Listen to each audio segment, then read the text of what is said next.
ನಮಸ್ಕಾರ. ಮನೆಯಲ್ಲಿ ಕೂತು ಬೋರ್ ಆಗಿದೆ ನನಗೆ, ಟಿವಿ ನೋಡುವ ಅಭ್ಯಾಸ. ಹಾಗೆ ಟಿವಿ ನೋಡುವಾಗ ಒಂದು ಇಂಟರ್ವ್ಯೂ ಅಲ್ಲಿ ಶಂಕರ್ ನಾಗವರ್ಣ ಈ ತರ ಮಾತಾಡ್ತಿದ್ರು. ನಮಸ್ಕಾರ, ರಾಷ್ಟ್ರೀಯ ತಿರದ 100 ಜೊತೆ ಬಟ್ಟ 4 ಜೊತೆ ಸೂಟ್ಕೇಸ್ಗಳು ಯಾವುದೇ ಡಿಪಾರ್ಟ್ಮೆಂಟ್ಗೆ ಆಗ್ಲಿ ಯಾವುದೇ ಊರಿಗೆ ಆಗ್ಲಿ ಹೋಗೋಕೆ ಸಿದ್ಧ. ಬಟ್ ಒನ್ ಥಿಂಗ್ ಸರ್, ನನ್ನ ಕರ್ತವ್ಯಕ್ಕೆ ಯಾವತ್ತೂ ಧಕ್ಕೆ ತರಲ್ಲ. ತಲೆಯ ಮೇಲೆ ಹೆಲ್ಮೆಟ್ ಹಾಕ್ಬೇಕಂತ ರೂಲ್ಸ್ ಮಾಡಿರೋದು ನಿಮ್ಮ ಹೇರ್ ಸ್ಟೈಲ್ ಹಾಳಾಗ್ಲಿತ್ತಲ್ಲ, ನಿಮ್ಮ ಹೆಣ ಬೀಳ್ದಿರ್ಲಿ ಅಂತ. ಹೀಗೆ ಮತ್ತೊರ್ವರಾದಂತಹ ನಮ್ಮ ಅದೇ ಇಂಟರ್ವ್ಯೂ ಅಲ್ಲಿ ಧೀರೇಂದ್ರ ಗೋಪಾಲ್ ಅವರಿದ್ರು. ಧೀರೇಂದ್ರ ಗೋಪಾಲ್ ಅವರು ಹೀಗೆ ಮಾತಾಡ್ತಿದ್ರು. ಅಖಿಲ ಕರ್ನಾಟಕದ ಪುಡುಕೋಸಿ ಸಂಘದ ಅಧ್ಯಕ್ಷ ಕಂಡ್ರಪ್ಪ, ಈ ಬಾರಿಯ ಚುನಾವಣೆಯಲ್ಲಿ ನಿಂತರೆ ನನ್ನ ಚಿಹ್ನೆ ಪುಡುಕೋಸಿ ಆಗಿರ್ತದೆ ಕಂಡ್ರಪ್ಪ.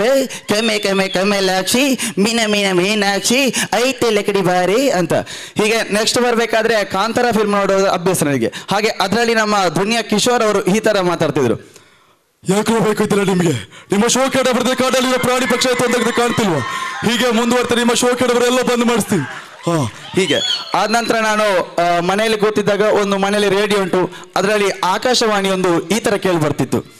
ಆಕಾಶವಾಣಿ ಮಂಗಳೂರು, ಕನ್ನಡಿಗರೆಲ್ಲ ಹೆಮ್ಮೆ ಪಡುವ ಅಮೃತ ಗಳಿಗೆಯೊಂದು ಸಂಭವಿಸಿದೆ.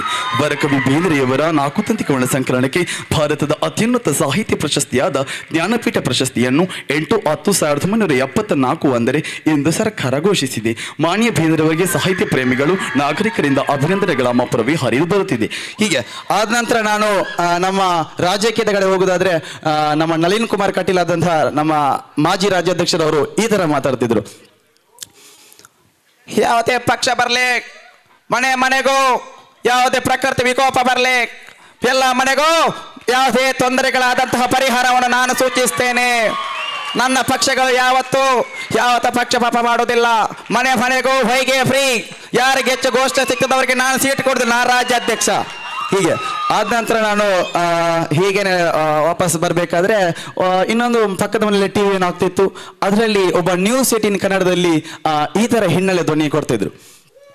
ಹೌದು ಪ್ರಿಯ ವೀಕ್ಷಕರೇ, ಕರಾವಳಿಯಲ್ಲಿ ವರುಣನಾರ್ಭಟ ಸರಿಸುಮಾರು 3 ವಾರಗಳಿಂದ ಬರೋಬ್ಬರವಾಗಿ ಸುರಿಯುತ್ತಿರುವ ಈ ಮಳೆಗೆ ಕಾರಣವೇನು ವ್ಯರ್ಥವೆಂದು ತಿಳಿದು ಬಂದಿಲ್ಲ. ಇನ್ನು ಅರಬ್ಬಿ ಸಮುದ್ರದಲ್ಲಿ ವಾಯುಭಾರ ಕುಸಿತಗೊಂಡ ಹಿನ್ನೆಲೆಯಲ್ಲಿ ಮಳೆಗಾಳಿಯ ಅಬ್ಬರ ಕೂಡ ದೊಡ್ಡ ಮಟ್ಟಿನಲ್ಲಿದೆ. ಹಾಗಾಗಿ ಮೀನುಗಾರರು ಹಾಗೂ ಪ್ರವಾಸಿಗರನ್ನು ಕೂಡ ಹೋಗದಂತೆ ಕೂಡ ನೀಡಲಾಗಿದೆ, ಎಚ್ಚರಿಕೆಯನ್ನು ಕೂಡ ಅದು ಹೋಗದಂತೆ ಕೂಡ ಎಚ್ಚರಿಕೆ ನೀಡಲಾಗಿದ್ದು, ಭಾರತೀಯದಲ್ಲಿ ಅದೆಷ್ಟು ಜನಸಂಖ್ಯೆ ಕೂಡ ಕಮ್ಮಿಯಾಗಿದೆ. ಹೀಗೆ ಆದ ನಂತರ ನಾನು ಮತ್ತೊರು ಇಂಟರ್ವ್ಯೂ ಅಲ್ಲಿ ಇದ್ದವರು ಸುಚೇಂದ್ರ ಪ್ರಸಾದ್ ಅವರು ಅಂತಿದ್ರು. ಅವರು ಕೂಡ ಈ ತರ ಮಾತಾಡ್ತಿದ್ರು.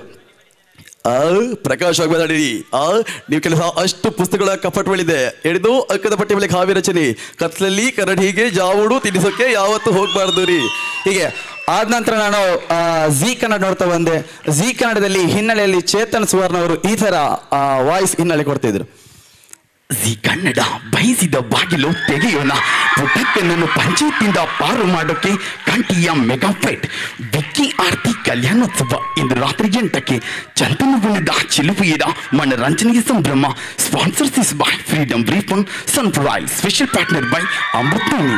ಹೀಗೆ ಆದ ನಂತರ ನಾನು ಈ ತರನೇ ಇನ್ನೊಂದು ಚಾನಲ್ ಚೇಂಜ್ ಮಾಡಿದ್ರೆ ಅದರಲ್ಲಿ ಮೆಟ್ರೋದಲ್ಲಿ ನಮ್ಮ ಪುತ್ತೂರು ಬಡಕಿಲ ಅವರ ವಾಯ್ಸ್ ಈ ತರ ಬರ್ತಿತ್ತು.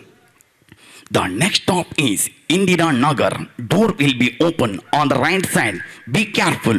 ಹೀಗೆ ಆದ ನಂತರ ಬಿಗ್ ಬಾಸ್ ನೋಡುವಾಗ ಅವರ ಹಿನ್ನೆಲೆ ಧ್ವನಿ ಈ ತರ ಬರ್ತಿತ್ತು. ದಿನ 51 ಮಧ್ಯಾಹ್ನ 2:40 ಇಲ್ಲಿ ಜಾಹ್ನವಿಯವರು ಬಡಕಿಲ ಪ್ರದೀಪ್ ಜೊತೆ ಮಾತನಾಡುತ್ತಿದ್ದಾರೆ. ಬದುಕಿನಲ್ಲಿ ಏಳು ಬೀಳುಗಳು ಸಹಜ, ಆದರೆ ಅದರಿಂದಲೇ ಬದುಕನ್ನು ಕಳೆಯೋದು ಬದುಕಿನ ನಿಜ ಎಂದು ಹೇಳ್ತಾರೆ ಬಿಗ್ ಬಾಸ್. ತನ್ನ ಬದುಕಿಗೆ ಆಸರೆಯಾಗಿದ್ದ 2 ಎಕರೆ ಜಮೀನನ್ನು ಮಕ್ಕಳ ಕಲಿಕೆಗಾಗಿ ಶಾಲೆ ನಿರ್ಮಿಸುವುದಕ್ಕಾಗಿ ಬಿಟ್ಟುಕೊಟ್ಟ ಮಹಾದಾನಿ. ಈ ಕಾರ್ಯಕ್ರಮದ ಸಹ ಪ್ರಾಯೋಜಕರು ಜಿಆರ್ಬಿತುಪ್ಪ ಮತ್ತು ಸ್ಪೆಷಲ್ ಪಾರ್ಟ್ನರ್ ಬೈ ಅಮೃತವಾಣಿ. ಹೀಗೆ ಅದರ ನಂತರ ನಾನು ಹೀಗೇನೆ ವಾರೆಂಟ್ ನೋಡಿದೆ. ತೀನಹಳ್ಳಿಯಿಂದ ವಾರೆಂಟ್ ಈ ತರ ಬರ್ತಿತ್ತು. ಪ್ರೀತಿಯಲ್ಲಿರೋ ಸುಖ ಗೊತ್ತಿ ಇರಲಿಲ್ಲ, ಹೂ ಅಂತೀಯೋ ಅಲ್ಲ ಊಹು ಅಂತೀಯೋ. ಹೂ ಅಂದ್ರೆ ಪ್ರೀತಿ, ಊಹು ಅಂದ್ರೆ ಮತ್ತಿ ನೇನು ವಿರಹ. ಅದು ಕಾಲೇಜ್ ಇರಲಿ ಪಾರ್ಕ್ ಇರಲಿ, ಹದಿಹರಿಯದ ಮುಗ್ಧ ಮನಸ್ಸುಗಳ ಪ್ರೀತಿ, ಸಾಂಗತ್ಯ ಬಯಸುವ ಬಣ್ಣದ ಚಿಟ್ಟೆಯ ಕಲರವೋ, ಕದ್ದು ಮುಚ್ಚಿ ಪ್ರೀತಿಸುವ ಹೃದಯಗಳಿಗೆ ಭವಿಷ್ಯವೇನು ಜೀವನೇನು ಬಗ್ಗೆ ಚಿಂತೆ ಇರೋದಿಲ್ಲ. ಲವ್ ಅಲ್ಲಿ ನೋವಿದೆ ಎಂಬ ಅಸಲಿ ಸಂಗತಿ ಗೊತ್ತಿರೋದಿಲ್ಲ. ನಾವು ಹೇಳಿಕ್ಕೆ ಹೊರಟಿರೋದು ಇಂಥದೇ ಒಂದು ವಿಚಾರ. ಇಲ್ಲಿ ಅಜ್ಜಿಯೊಬ್ಬಳ ಪ್ರೀತಿ ಇದೆ, ತಂದೆ ತಾಯಂದಿರಿಬ್ಬರ ಕರುಣೆ ಇದೆ, ಆದರೆ ಅವರ ಸ್ನೇಹಿತರು ಹೇಳಿದ್ದು ಎಂಕದಾಲ ಗೊತ್ತು ಜಿ ಅಂದಾಲ ಮಲ್ತುಜಿ ಅಂತ. Thank you.